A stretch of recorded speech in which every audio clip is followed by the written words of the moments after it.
जी, हमारे channel LB electric solar energy में खुश आमदीद। एक सेटअप लगाया है हमने यहाँ पर। यूकॉन 2 है, 35 वाट 24 वोल्ट में डीपी बक्सा है। इसके साथ सोलर का ब्रेकर और बैटरी, इसी तरीके का वापडा शेयरिंग के लिए प्रोडक्शन है। प्रोग्राम की सेटिंग है जो आपसे शेयर करना चाहते हैं, किस तरीके से आपने इन्वर्टर की प्रोग्राम की सेटिंग को सेव करवाना है, जिससे आपकी बैटरी की लाइफ और सोलर का रिज़ल्ट जो है वो अच्छा देखने को मिले। क्योंकि यूकॉन 2 की सेटिंग आप जो है वो चेक कर लें।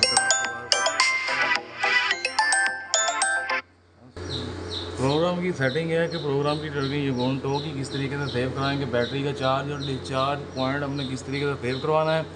अगर आप इन्वर्टर को प्रोग्राम की सेटिंग जो है करेक्ट तरीके से सेव करवाएंगे तो आपका इन्वर्टर जो है वो बैटरी की लाइफ भी इंक्रीज़ करेगा, उसकी चार्जिंग और डिस्चार्जिंग भी जो है वो आपको बहुत अच्छा रिजल्ट देखने को मिलेगा और सोलर की प्रोडक्शन भी अच्छी मिलेगी। अब इन्वर्टर की अगर प्रोग्राम की सेटिंग नहीं की जाती तो इसी हिसाब से बैटरियाँ जो है वो इन्वर्टर ख़राब कर देता है, इसलिए आपको हर साल बैटरी जो है वो चेंज करनी पड़ती है। जो हम आपसे जो सेटिंग शेयर कर रहे हैं, ये सेटिंग अपने इन्वर्टर में सेव करवाएं, इंशाल्लाह आपकी बैटरी की लाइफ 4 से 5 साल इंक्रीज़ होगी। इंटर में चलते हैं, इंटर में जाकर चेक करते हैं कि हमने सेटिंग कौन सी सेव करवाई है। 00 बाई डिफ़ॉल्ट है, इस तरीके से 01 है SOL, यानी कि सोलर फर्स्ट प्योरिटी पे है और जो है यूटिलिटी जो है वो सेकंड प्योरिटी और बैटरी जो है थर्ड प्योरिटी पे चलेगी। अक्सर इन्वर्टर में जो है वो SUB का ऑप्शन था, इसमें जो है ऑप्शन जो देखने को मिलते हैं वो है SBU और इसके अलावा यूटिलिटी है, यानी कि सोलर मोड है, बैटरी मोड है और यूटिलिटी है। ये मोड ठीक नहीं है। बेहतर तो यही है कि आप इसको पहले सोलर की प्योरिटी को चलाएं, उसके बाद यूटिलिटी जो है इन्वॉल्व हो हमारे अप्लायंस में, उसके बाद जो है लाइट जाने की सूरत में बैटरी है। SOL है 2 नंबर की सेटिंग जो है हम सेव करवाएंगे। इसकी जो मैक्सिमम चार्जिंग है, इसी की बुनियाद पर जो बैटरी ने चार्ज होना है और इसी की बुनियाद पर बैटरी ने अपनी लाइफ इंक्रीज़ करनी है। तो लिहाजा इसको आप बाई डिफ़ॉल्ट 60 एम्पेयर होती है, 20 एम्पेयर रख के इसको सेव कराएंगे। अगर ज़्यादा खोलेंगे तो आपका इन्वर्टर इसकी बैटरी को ख़राब करने में बहुत अहम किरदार अदा करेगा। लिहाजा इस सेटिंग को आप ज़रूर ख्याल रख के सेव किया करें। 3 नंबर की सेटिंग है APL मोड है। अगर आप इसको कोई इलेक्ट्रॉनिक चीज़ चला रहे हैं तो आप इसको UPS मोड कर सकते हैं। तो मैं इसको UPS मोड कर देता हूँ। आगे जो है जैसे घर में वाईफाई वगैरह लगी हुई हैं या कोई इलेक्ट्रॉनिक चीज़ है, LCD वगैरह है, तो आप उसको जो है वो USB मोड पर ही चलाएँगे, UPS मोड पर। 5 नंबर की जो सेटिंग है वो बैटरी की सेटिंग होती है। इसमें बैटरी के 3-4 ऑप्शन है देखने को मिलते हैं। यहाँ पर LH1 है, AGN है और इसी तरीके से FLD है। अगर आप सबसे बेस्ट सेटिंग तो यही है कि आप यूज़ पे USE करके ये सेव कराएं। अगर बैटरी की चार्जिंग और डिस्चार्जिंग आप खुद उसको कमांड करेंगे इन्वर्टर को इतने पॉइंट पर आपने चार्ज और डिस्चार्ज करना है, तो लिहाजा मैं आपको रिक्वायरमेंट करता हूँ आप USE की सेटिंग रख के इसको सेव करवाएँ। आगे चलते हैं। 6 नंबर बाई डिफ़ॉल्ट है, 7 बाई डिफ़ॉल्ट है। 8 नंबर की सेटिंग जो है वो बैटरी के जो है वोल्टेज का जो कह रहा है कि कितने वोल्ट तक बैटरी होती है, जो इसको फुल सेंस करता है। 23 वोल्ट तक इन्होंने जो है बैटरी इन्वर्टर को सेंस कर सकता है कि 23 वोल्ट की बैटरी जो है वो यहाँ लगी हुई है इसके इन्वर्टर के साथ। फ्रीक्वेंसी है 900 नंबर पर और इसी तरीके से 10 नंबर पर आउटपुट के वोल्टेज हैं 230 हैं। 11 नंबर की सेटिंग जो है यूटिलिटी की सेटिंग है कि आपने सोलर की प्योरिटी, जब सोलर ख़त्म होता है रात का टाइम में, तो कितने एम्पेयर से ये वापडा से बैटरी को चार्ज करे, 10 एम्पेयर है। इसके अलावा जो है 5 नंबर की सेटिंग है, हमने 25 ये 5 रखी हुई है कि बैटरी 25 वोल्ट तक जैसे ही दोबारा आए तो इन्वर्टर जो है वो वापस से कनेक्ट करके बैटरी को चार्ज करें।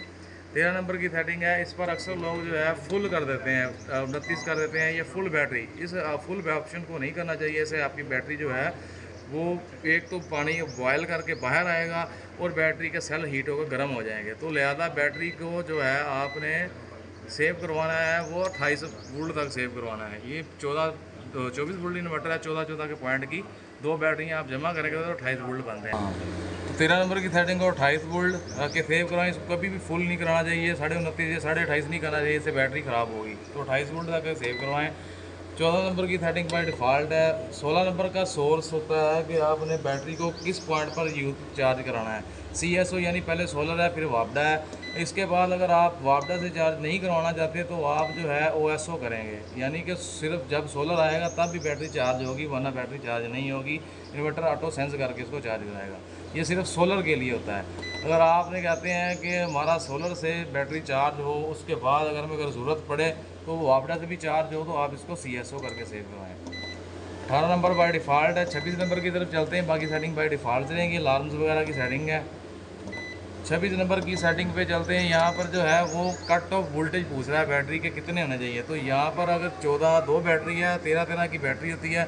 14 की जो है अगर हम वोल्ट तक इसको हम सेव करवा सकते हैं कि 14/14 जमा करेंगे तो हमारे पास 28 बनता है, लेकिन हमने इसको 5 पॉइंट कम किया हुआ है, यानी कि 27.5 तक जैसी बैटरी पहुँचेगी इन्वर्टर उसको कट ऑफ कर देगा चार्जिंग से।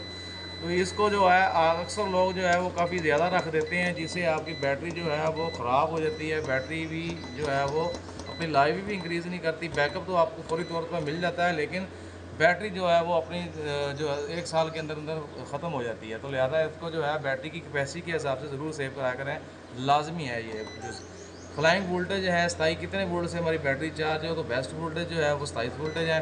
इसके बाद हम चलते हैं आगे 29 नंबर की सेटिंग कट ऑफ वोल्टेज है, कि यानी कि कितने पॉइंट तक हमारा इन्वर्टर बैटरी से बैकअप ले। नाइट और सोलर ना होने की सूरत में कितने वोल्ट तक बैटरी हमें डिस्चार्ज करके इन्वर्टर दे। 21 ऐसे कम ना करें, इससे आपकी बैटरी जो है वो डेड हो जाएगी। तो लिहाजा 21 करके उसको सेव करवाएं। इसके बाद जो इक्वलाइजेशन के वोल्टेज होते हैं, इक्वलाइजेशन के वोल्टेज आप 26 नंबर की सेटिंग को मैनेज करते हुए सेव कराएंगे। जो 26 नंबर को आप स्पीडिंग सेव कराएंगे वही सेम 31 नंबर पर होगी। तो हमने 27.5 किया था, तो ये 27.5 करके इसको सेव करवाया है। इसके बाद सेटिंग जो है वो बाय डिफ़ॉल्ट है, ये ड्यूल आउटपुट सिस्टम नहीं है, ये सिंगल आउटपुट सिस्टम है। तो इसकी परफॉर्मेंस जो है वो भी बहुत अच्छी है। यूगॉन 2 है, 3500 वाट है इसका, और 24 इसके जो है बैटरी की कैपेसिटी की बताया गया है। तो ये इन्वर्टर की सेटिंग जी तो हमने आपके साथ शेयर की है। इस इन्वर्टर से, इस सेटिंग से आपको इन्वर्टर आपको परफॉर्मेंस भी बहुत अच्छी इंक्रीज़ करके देगा सोलर से भी, और बैटरी की लाइफ भी बनाएगा, और आपको और इसको चार्जिंग और रिचार्जिंग भी बहुत अच्छे तरीके से करेगा। उम्मीद है कि मेरी ये आपको वीडियो बाखूबी समझ आ चुकी होगी जो हमने आपके साथ सेटिंग शेयर की है। तो इस इन्वर्टर की सेटिंग की बेस्ट परफॉर्मेंस की सेटिंग थी।